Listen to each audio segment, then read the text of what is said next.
Bonjour, je suis Sarah Potin, actuellement en formation pour le titre professionnel formateur pour adultes. Je vous accompagne aujourd'hui dans la découverte des accords mets et vins. Ce cours s'adresse aux apprenants du titre professionnel serveur en restauration. Nous allons parler des accords mets et vins. Un accord mets et vins, c'est quoi? C'est tout simplement choisir un vin adapté au plat que le client a commandé. C'est la clé d'un service réussi. À l'issue de cette vidéo, vous serez capable de proposer un accord mets et vins adapté à chaque plat et à chaque situation de service. Nous allons découvrir les 5 grandes familles de vins et les accords à éviter. La première famille, c'est le vin blanc sec, léger ou effervescent brut. Ces vins sont secs, frais et légers.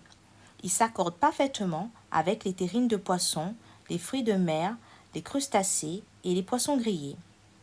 On peut aussi les servir en début de repas, à l'apéritif, car un vin sec, frais et léger fait saliver, ouvre les papilles gustatives. Pensez au muscadet, au chablis, au puy fumé, ou encore au crément de Loire, au crément de Bourgogne et au champagne brut. Deuxième famille, les vins blancs gras et onctueux. Ces vins sont plus ronds, plus riches que les vins blancs secs et légers. En bouche, on ressent du volume, de la matière. C'est ce qu'on appelle le gras dans le vocabulaire de dégustation. Il s'accorde très bien avec le poisson en sauce crémeuse, les volailles mijotées, les plats à base de crème et de beurre. La logique est simple. Un plat riche appelle un vin riche. Le gras du plat est équilibré par le gras du vin. Parmi les références, vous avez le Sancerre, le Pessac-Léognan, ou encore l'Hermitage. Troisième famille, les vins rouges légers. Ces vins ont peu de tanins. C'est ce qui les définit. Fruités, faciles à boire et peu astringents. Ils s'accordent très bien avec les viandes blanches comme le poulet ou le porc, mais aussi avec de la viande rouge léger comme le bœuf. Parmi les références, vous avez le Beaujolais, le Chinon, le Semur Champigny ou d'autres encore. Un vin léger, ce n'est pas un vin sans intérêt, c'est un vin qui se fait apprécier sans s'imposer. Quatrième famille, les vins rouges tanniques. Ces vins ont une vraie personnalité, puissance, structurée.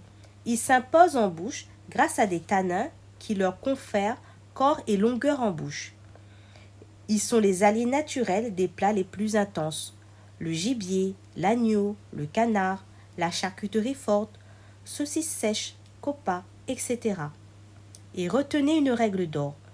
Plus le plat est puissant, plus le vin doit l'être. L'équilibre est né de l'égalité des caractères. Parmi les références incontournables, le Saint-Émilion, Fitou, Cahors, Corbière, etc. Nous passons à la 5e et dernière famille, les vins blancs sucrés, moelleux, liquoreux et vins effervescents. Ces vins sont dorés, doux et très parfumés. Sauternes, Bonzo, Jurançon, des vins qui restent longtemps en bouche.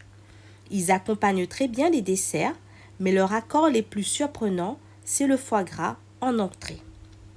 Le gras du foie et l'acidité du vin se complètent parfaitement. Les vins effervescents, demi-secs ou doux sont aussi une bonne option sur les desserts. Certains accords sont à éviter et les connaître, c'est déjà montrer qu'on maîtrise son sujet. Un vin rouge, même léger et peu tannique, est à proscrire sur un dessert. Le sucre du dessert va accentuer les tanins du vin et le rendre amer, voire astringent. Un vin sucré sur un plat très salé déséquilibre tout. Ni le vin ni le plat ne s'expriment correctement. Et un vin trop puissant sur un plat délicat, c'est simple, le plat disparaît.